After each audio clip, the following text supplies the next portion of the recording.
Halo guys, welcome back again with me di channel ini di Ekonine 47. Oke guys, hari ini kita akan melanjutkan alur cerita One Piece untuk part ke-6.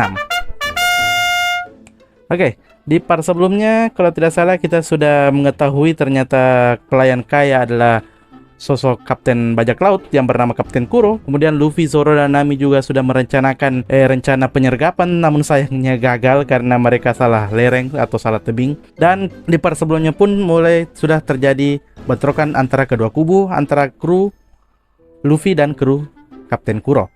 Nah, apakah yang terjadi di part kali ini? Kita akan saksikan bersama-sama. Oke, sebelum ke videonya, kita jangan lupa teman-teman untuk di like, di subscribe di channel ini bagi teman-teman yang belum, dan jangan lupa komen anime apa lagi yang harusnya saya bahas di channel ini. Oke guys, kita langsung ke video alur cerita One Piece part ke-6. Here we go. Episode ini dibuka dengan Tamanegi yang pergi untuk memperingatkan teman-temannya tentang perilaku Klahadore yang mencurigakan.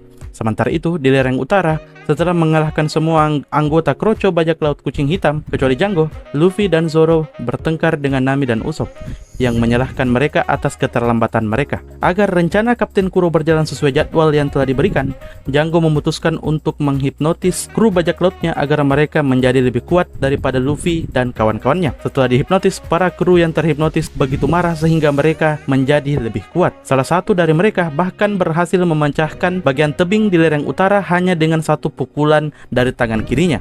Mereka lalu mulai menerjang maju. Namun, Luffy juga terhipnotis dan dia menjadi sama marahnya dengan para kru bajak laut Kucing Hitam, serta dia menjadi lebih kuat dari sebelumnya. Lalu Luffy menggunakan serangan Gomu Gomu no Gatling-nya untuk menumbangkan mereka semua dan berlari langsung ke arah kapal mereka. Luffy kemudian menggunakan kekuatan penuhnya untuk melepaskan patung yang berada di depan kapal. Django yang panik dengan cepat menghipnotis Luffy agar dia tertidur. Patung kucing itu pun jatuh menimpa Luffy sebelum Luffy mampu menyebabkan kerusakan yang lebih parah. Kembali di desa sirup, Tamanegi memberitahu teman-temannya, Himang dan Ninjin, tentang perilaku mencurigakan Kuro alias Klahadore, dan mereka memutuskan untuk memperingatkan Kaya tentang apa yang mereka lihat. Tamanegi curiga bahwa Usopp berbohong tentang serangan itu untuk melindungi mereka dari bahaya, tetapi mereka bertekad untuk melindungi desa sirup. Setelah melihat mansion jendela yang terbuka, bajak laut Usopp berpikir bahwa Kaya mungkin sedang dalam bahaya. Bajak laut Usopp pun mencoba untuk masuk ke dalam mansion, tapi usaha mereka gagal. Sementara itu,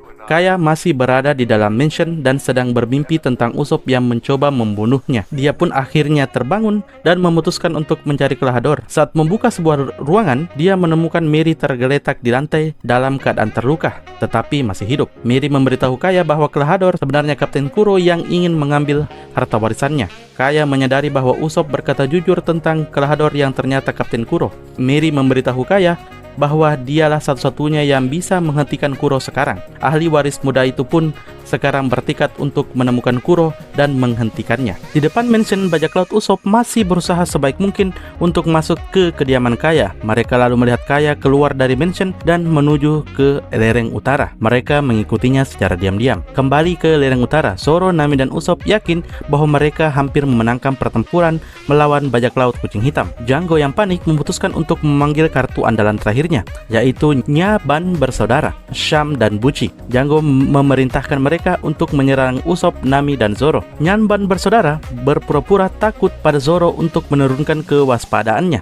Sham melakukan serangan pertama dan mencuri dua pedang Zoro, melemparkannya jauh ke belakang. Zoro mengayunkan pedangnya pada Sham, tetapi Sham berhasil menghindar. Zoro pun mencoba mengambil kembali dua pedangnya, tetapi tidak berhasil. Sham melompat ke punggung Zoro dan menjatuhkannya ke tanah sembari menahan gerakannya. Sementara itu, Buci saudaranya mencoba untuk melompat dan menginjak kepala Zoro, tetapi Zoro berhasil menghindarinya di detik-detik terakhir. Nyaban bersaudara kemudian menggunakan teknik Neko Yanagi Daikoshin untuk menyerang Zoro, sementara Zoro melakukan blokir sebaik mungkin dengan satu pedangnya. Sebagai catatan, Zoro tidak terlalu pandai dalam penggunaan teknik satu pedang. Usopp mencoba membantu Zoro dengan menyerang salah satu Nyaban bersaudara, tetapi Zoro menahan serangan serangan Usopp. Sham dan Buci dengan cepat menebas Zoro dan berhasil melukainya. Usopp menembakkan slingshotnya dalam upaya untuk membantu Zoro. Usopp memberitahu Nami bahwa Zoro dengan sengaja menerima serangannya itu. Lalu Zoro berteriak kepada mereka bahwa jika Usopp mengenai salah satu dari mereka, maka Nyaman bersaudara akan menyerang mereka sebagai gantinya. Nami mencoba mengambil pedang Zoro untuknya, namun ketika dia mendekat, Django juga mendekat dan dia berhasil menebas Nami dengan cakram tajamnya. Django dan yang lainnya kemudian melihat Kuro di puncak lereng utara. Kuro mengatakan mengapa fajar sudah lewat, namun rencananya belum saja berjalan. Kapten Kuro yang tiba di lereng utara sangat marah karena rencananya tidak berjalan seperti yang diharapkan. Django dan seluruh anggota bajak laut kucing hitam ketakutan olehnya, termasuk Sham dan Buci. Kuro tidak percaya bahwa kru-krunya yang dulu tertahan oleh sekelompok anak-anak ingusan. Dia meminta penjelasan dari Django. Django lalu mengingatkan Kuro bahwa dia yang mengatakan untuk melepaskan Usopp dan bahwa Usopp tidak akan menimbulkan masalah apapun. Kuro mengatakan bahwa dia tahu Usopp tidak akan bisa menghentikan bajak laut kucing hitam dari penyerangan desa sirup karena tidak akan ada orang yang percaya padanya. Tetapi satu hal yang tidak dia perkirakan adalah betapa lemahnya krunya selama 3 tahun belakangan ini. Komentar ini membuat Sham dan Buci sangat marah. Mereka mengingat bahwa mereka berhasil menenggelamkan kapal dan menghancurkan kru bajak laut yang lain saat Kuro hidup dalam kehidupan yang enak dan damai selama 3 tahun. Mereka menuduhnya menjadi sangat lemah. Mereka langsung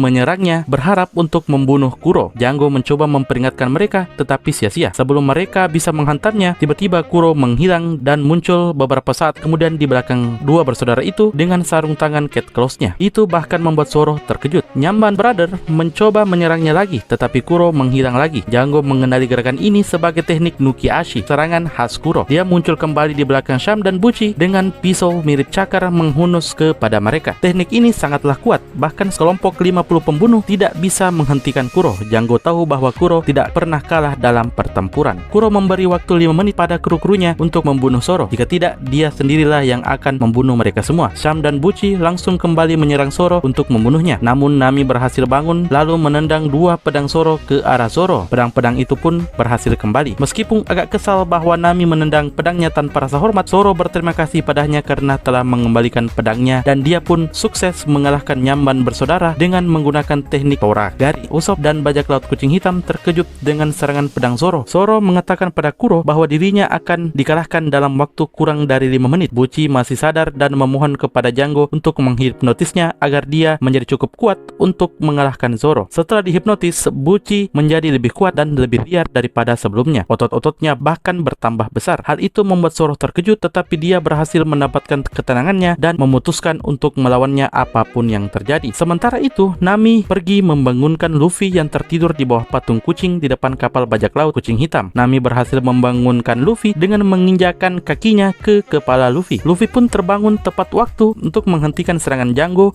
yang hampir membunuh Nami dengan cakram tajamnya. Luffy menghancurkan cakram tajam itu dengan gigitannya meskipun membuat Luffy sedikit terluka.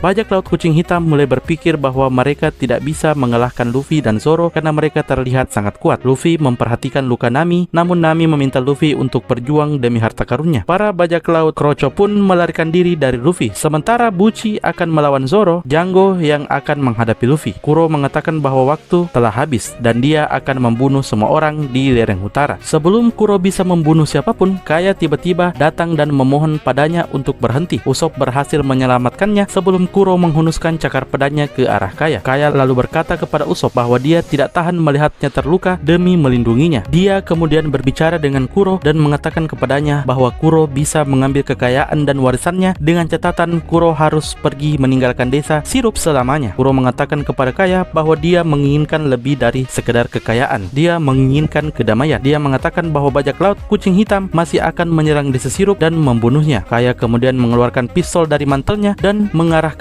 kepada Kuro. Dia mengancam akan menembaknya jika Kuro dan bajak laut kucing hitam tidak meninggalkan pulau ini sekarang juga. Kuro berhasil menurunkan kewaspadaan Kaya dengan membicarakan tentang 3 tahun terakhir yang mereka habiskan bersama. Dia juga mengatakan bahwa menghabiskan 3 tahun dengan Kaya adalah penghinaan bagi dirinya sebagai seorang kapten bajak laut. Dia mengambil pistol dari tangan Kaya dan melemparnya ke tanah. Usopp pun mengambil pistol itu dan mencoba menembak Kuro, tetapi Kuro menggunakan teknik Nuki-Ashi-nya untuk muncul di belakang belakang Usopp dengan sarung tangan Cat Claws-nya mengarah ke kepala Usopp sebagai pembalasan karena Usopp telah memukul dirinya sebelumnya. Tetapi usahanya dihentikan oleh Luffy yang memberinya Gomu Gomu no Pistol, mengirimnya jatuh ke tanah. Luffy mengatakan kepada Kuro bahwa jika Kuro tidak suka dipukuli, maka dia dengan senang hati akan memukulnya ratusan kali. Ya, itulah tadi alur cerita One Piece untuk part ke-6. Sekali lagi saya ingatkan, jika teman-teman suka dengan videonya, silahkan di like, komen, dan juga subscribe.